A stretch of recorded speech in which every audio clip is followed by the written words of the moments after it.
Magandang araw mga bata, ang ating pag-aaralan ngayon ay tungkol sa mga gawain ng katapatan sa pamayanan bilang indikasyon ng pananampalataya. Narito ang mga kasanayan at layuning pampagkatuto. Una, naisasabuhay ang pagiging matapat sa pamamagitan ng pagbabalik ng mga bagay na hindi kanya, pagiging totoo sa salita, at gawa. Pangalawa, natutukoy ang mga gawain ng katapatan na umiiral sa pamayanan. At pangatlo, naipaliliwanag na ang mga gawain ng katapatan sa pamayanan bilang indikasyon ng pananampalataya ay patunay ng pagsasabuhay ng mga aral ng kinabibilangang relihiyon o paniniwala. Mga bata, tayo ay magbalik-aral. Bugtong-bugtong. Sa ating ekolohiya sila ay napakahalaga. Makikita sa kapaligiran, sa gubat, dagat o sapa. Kapag kinakailangan, buhay nila ay ibibigay. Subalit sa iba, sila ay walang saysay. Ano ang sagot sa bugtong?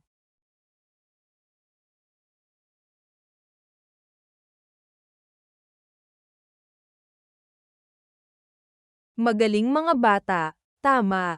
Ang sagot ay ang mga hayop.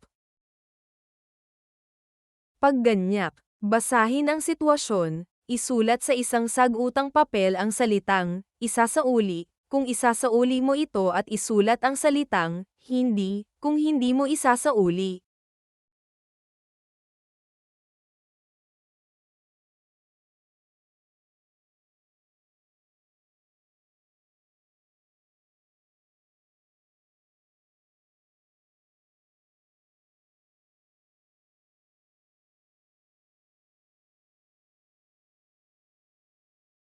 Basahin natin ang birtod ng katapatan bilang tanda ng pananampalataya.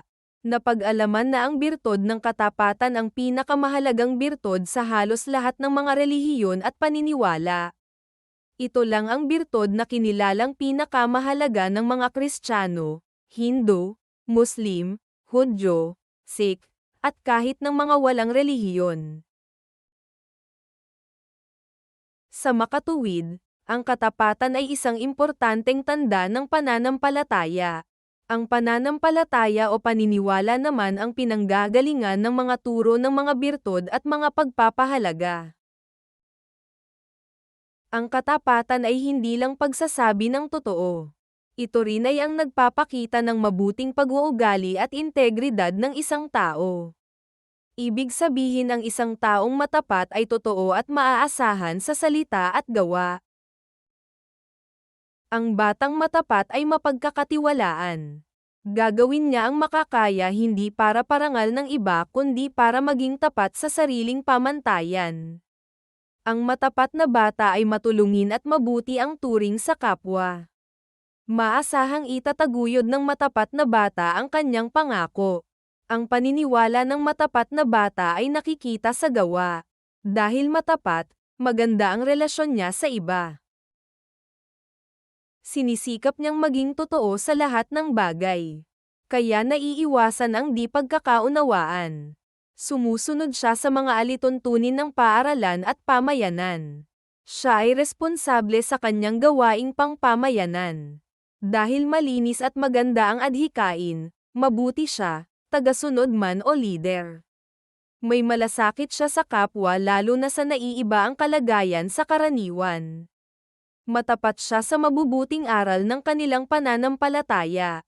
Maasahang may malasakit siya sa kanyang bayan at ikabubuti ng pangkalahatan. Ang birtod na ito ay naghihikayat sa isang bata na maging matapat sa pag-iisip, damdamin, at gawa. Nag-uudyok ito na tanggihan ang pagsisinungaling at pagdaraya sa sarili man o sa iba. Lalabanan ng batang matapat ang panlilinlang at pagsira sa karangalan ng iba. Kasalungat ng katapatan ang pagkukunwari. Ang katapatan ay pagpapahalaga sa moral na panuntunan at paniniwala. Ang sariling kagustuhan isinasantabi para bigyang daan ang pagsunod sa batas moral. Dahil sa mga katangiang ito ang batang matapat ay umuunlad sa moral na pagkatao at naihahanda ang sarili sa matagumpay na katungkulan at pagharap sa mga hamon ng buhay. Mga bata, halina at sagutan natin ang ating unang gawain. Tukuyin kung matapat o di matapat ang mga katangian at gawa sa mga sanaysay.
Ikalawang gawain.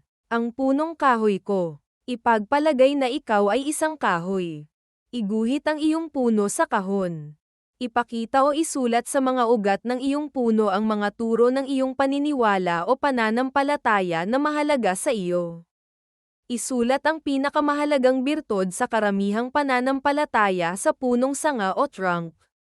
Iguhit at sulatan ng mga tanda ng birtod na katapatan na gusto mong makita sa iyong sarili sa mga sanga, bunga, at dahon ng iyong puno.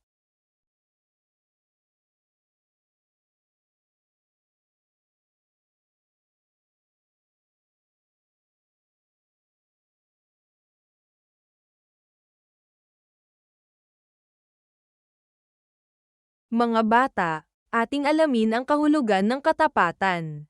Ang salitang katapatan ay nanggagaling sa salitang tapat. Ito ay may panlaping, kasama sa hulaping, na tumutukoy sa isang pag-uugali na kabahagi sa kapwa. Kaya ang katapatan ay katangian na kaugnay sa pakikitungo sa kapwa.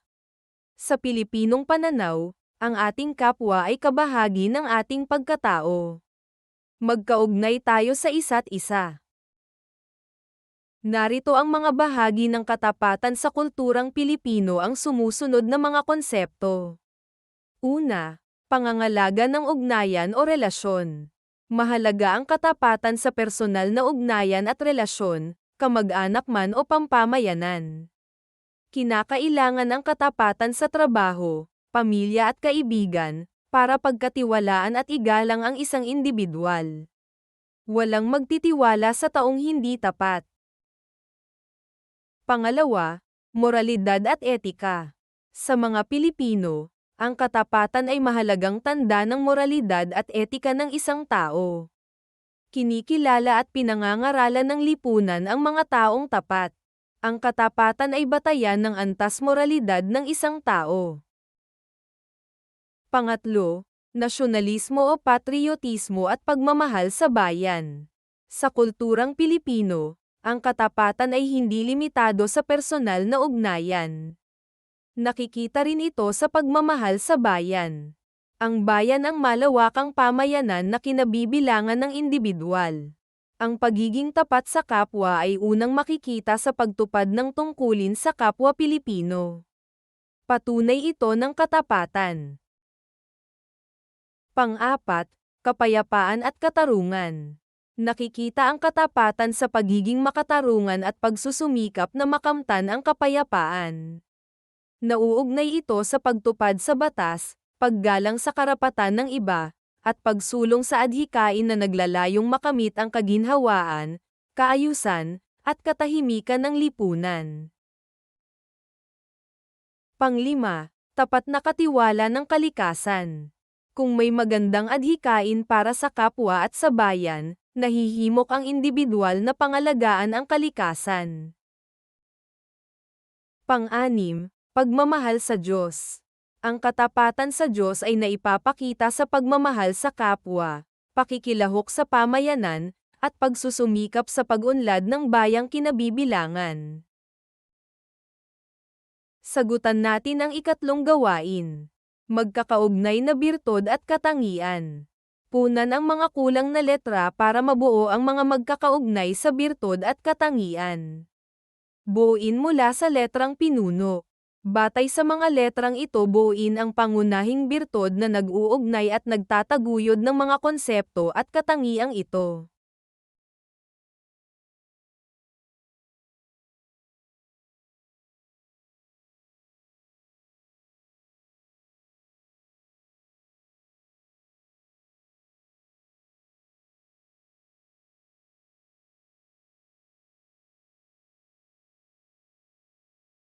Narito ang mga sagot sa ikatlong gawain.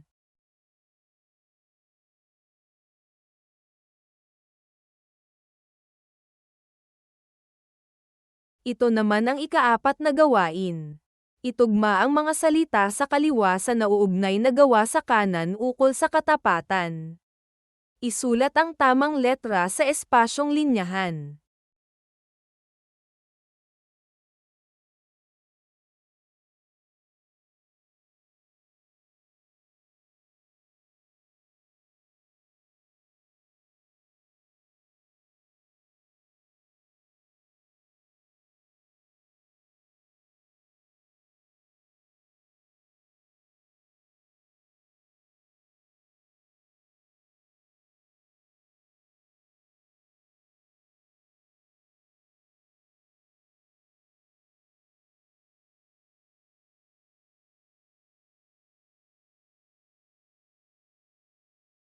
Sagutan ang ikalimang gawain.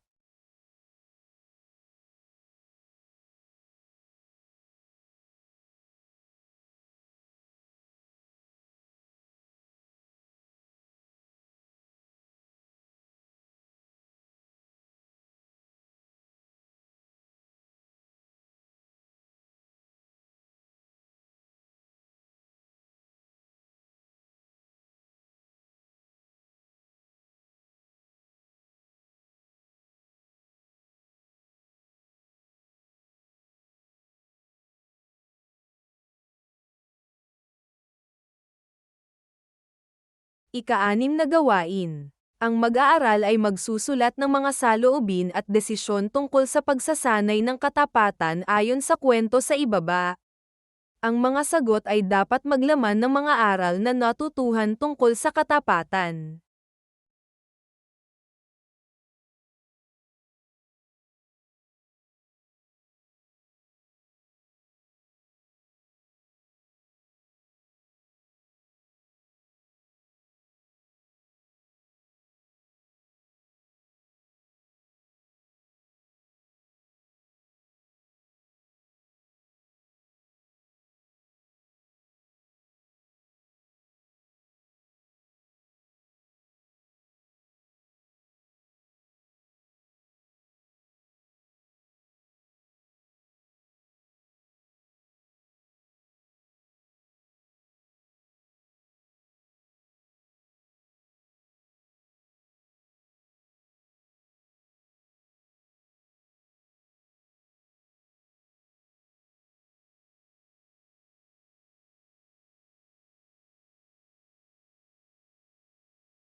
Narating na natin ang panghuling bahagi.